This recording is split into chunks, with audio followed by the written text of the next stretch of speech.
Am I the a-hole for not paying college money for my daughter, which I found out wasn't mine?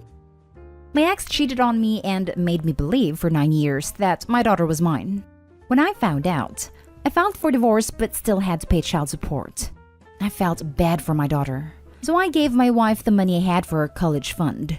But the minute I did, my ex-wife refused to let me see her. Eventually, I got remarried and have a son and another daughter. My ex got in contact with me through social media and asked for her college fund. When I told her I already gave it to her for my daughter, she confessed that she spent it on gambling and lost it all. My daughter had no money for college and could only go with debt.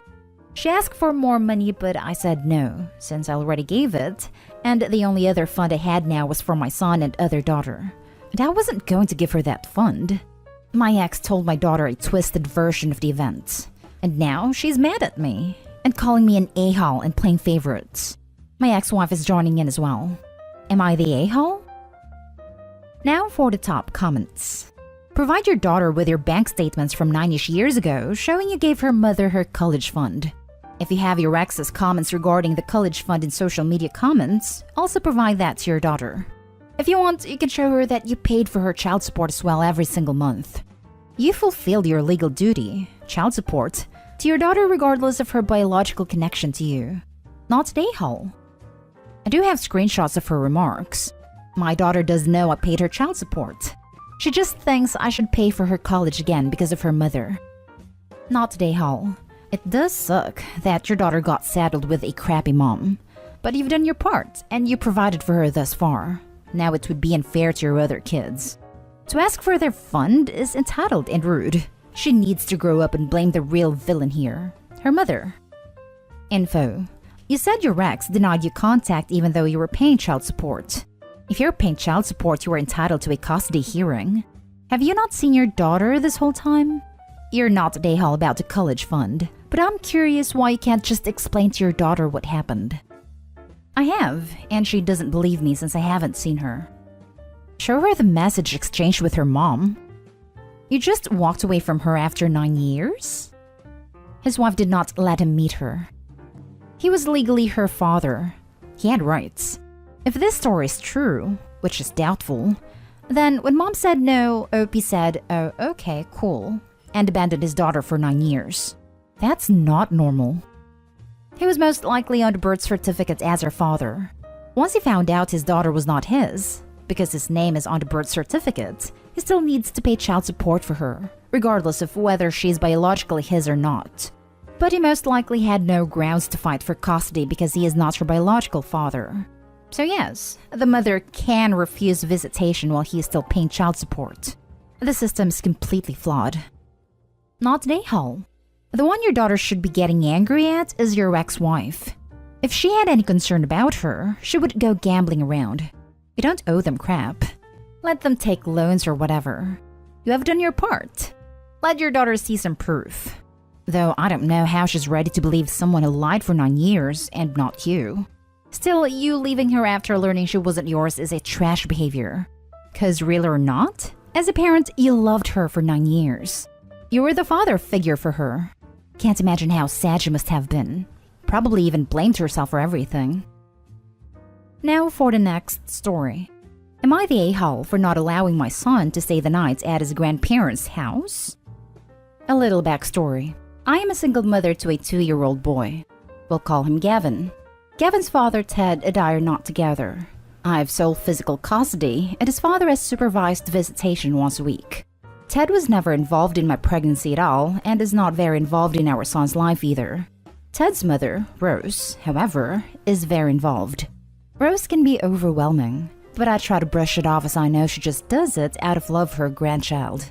I'll admit I'm a bit overprotective and hyper-independent, as I don't trust many people to be alone with my son.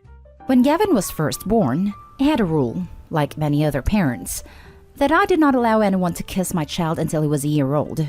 I was afraid of him contracting any viruses that could significantly harm him as an infant. This fear came true when he got RSV at 9 months and spent 4 days in the hospital in oxygen. Anyway, Rose always tried to sneak kisses when I wasn't looking. I one time caught it on the baby monitor and I was furious. This was only the beginning of her having zero respect for my rules as a parent. The most recent time was when she came to my house to see Gavin. Gavin wanted to go play outside, but I had said no and that it was time to get ready for dinner. I told him we could play outside after we eat. Rose picked him up and he said, outside. I repeated what I had said, and she responded, oh, we'll just go out for a minute. I asked her to not do that because, knowing how my son is, I knew that he would inevitably be more upset when they came back in, and he wouldn't want to eat his dinner. Rose started to walk toward the door with Gavin, and I said, loudly and firmly, Rose, I said no. She continued to take him outside for a couple minutes and came back in. And what happened at dinner? He screamed about going outside and wouldn't eat. I was annoyed that she had not only undermined my parental authority, and showed my son that what mom says doesn't matter. She begs me to let him stay the night at her house, 1 hour away. I don't trust that she would follow my rules for him, and I'm truly not comfortable with him being an hour away from me overnight. She says it's time, and I say it's time when I say it's time. It's not that I don't like her, it's that I don't trust her. So am I the a-hole? Now for the comments. Not the a-hole. I'd go a lot farther and actively ban her from spending time with your son until she respects your parenting decisions. Even if you depend on her for babysitting. It's only going to get worse if you let it slide now.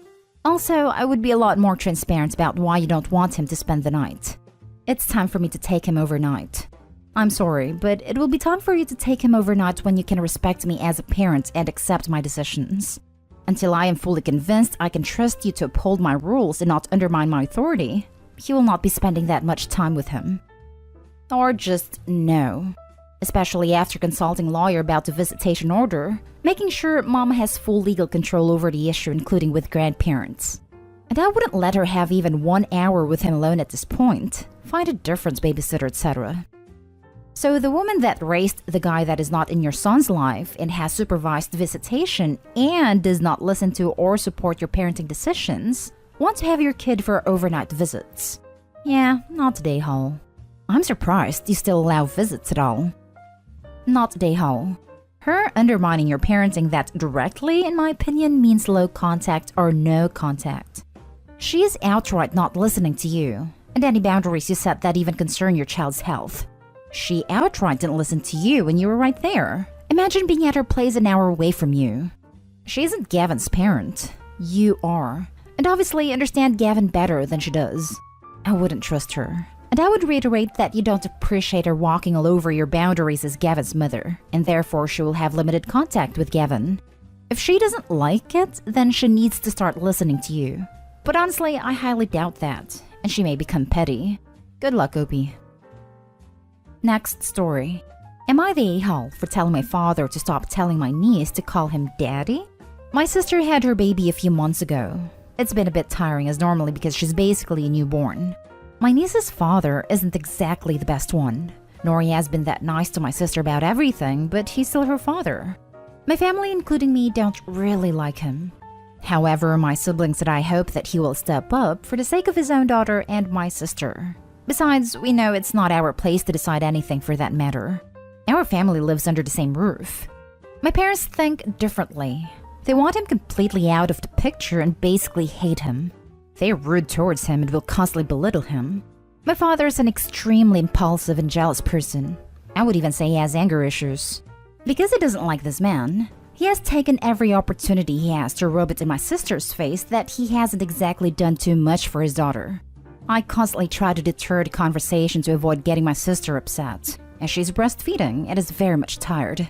Ever since my niece was born, he would constantly tell her to call him daddy. We know she's still too young, but if this is the case now, I can't imagine how much worse it'll get when she starts babbling and talking. Every time he talks to her, he refers to himself as daddy, and it's annoying. My sister hates it and has told him, but he refuses to listen. Well, today he did the same thing, and repeated it so many times that I snapped and told him that he should stop, and that he is her grandfather, not her dad. Not daddy, just grandfather. He got mad and told us that he doesn't see any other father present, and that he deserves the title much more than that piece of turd of a man. I told him to stop, and he just walked away angry and telling us off. My mother didn't say anything and hasn't corrected him ever, but told us to stop being so rude. So, am I the a-hole? Not the a-hole. Ew. It's gross to want to be daddy when your daughter is mommy. Blah. Boundaries are needed ASAP. Good for you. I also thought it was extremely weird. I think it might also be some type of power move on his behalf to assert his control over everyone at the house. Dad, if the baby starts calling you daddy, strangers are going to think that you impregnated your daughter. Is that what you want? For everyone to think you're some deviant? Then, if he continues to do it, I'd make exaggerated gagging noises each time. Make it super uncomfortable for him. Not the a-hole. It is extremely weird and potentially harming to your niece. Imagine her actually growing up calling your sister mommy and your father daddy, and then having to reverse everything when she's older. It's weird. Not the a-hole. Maybe you and your sister need to look for a place to live that doesn't involve living with your parents. Speaking of, does your sister know her dad is doing this? We've talked about it, and we hope that it can be done soon enough. We're still deep in debt for our universities. Unfortunately, there are no student loans where I live. Last story is titled, Am I the a-hole for saying I won't recommend my nephew's mom for a job? So long story short, when I, 28 female, was in high school, I was tormented by this girl Amy, 28 female. Amy treated me like crap in freshman year, to the point she was kicked out of school. It didn't help because we were on the same softball and basketball team. And she treated me like crap there too, until I quit because I couldn't deal and they wouldn't kick her off the team. She then followed me into my teaching extracurricular, which ruined that for me too. It didn't truly end until I had nothing left. Fast forward to 2015, and my brother announces he had a one-night stand and was expecting a baby. And who was the mother in question? Amy. My brother apologized so many times to me, and eventually I forgave him, but it did affect our relationship. He brought her of all people back into my life. She acted like nothing had happened at first, and then when she was telling us all about wanting us super involved, she started cracking jokes about this girl she knew in high school, who was so weird and geeky and tried to get in on the sports stuff when she had no place in it. That was me. I was the girl she was cracking jokes about. She was called out on it, and she acted like she didn't remember me, but no apology was ever made. And now she lost her job because of a bad breakup. Ended up staying at my parents' house for a while before going to a friend of hers' place. And she's been rejected from several jobs. She has a pending application where I work, and she asked me to put in a good word for her so she can get it. My brother and parents told me I should recommend her for the job, that I did it before for people and I should do it again for my nephew. But I can't work with her and see her for my nephew's sake. I don't want her in my life at all. And I can feel it already bothering more that she's part of our lives now because of my nephew. I love him. But if I could change who his mother was, I would in a heartbeat. I hate her for what she did to me, and I can never forgive and forget. I just try not to deal with her too much. So I said no. I told them I couldn't do it.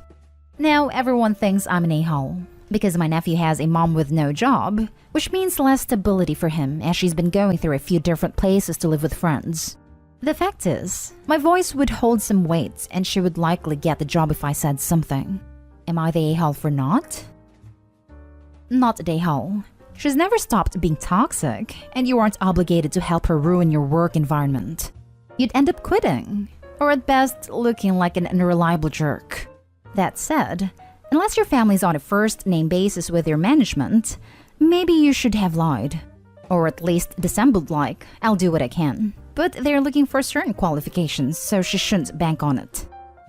Think about how you will look to the company after recommending someone and then having to put a harassment claim against them. Not an a-hole. 100% this. You don't need to risk your own professional reputation for someone that has displayed their own inability throughout multiple years and on multiple occasions to behave civilly. Edit. Obviously not the LOP. Your nephew's mother is having employment issues because she is irresponsible. This is a mess 100% of her own making. Yes, it would be easy on everyone else if you gave her a recommendation, but it creates other problems that only you have to deal with. First, you have to work with a toxic colleague. Second, when she messes up this job, you will look bad for having given her a recommendation. Your brother and parents have no right to put this on you.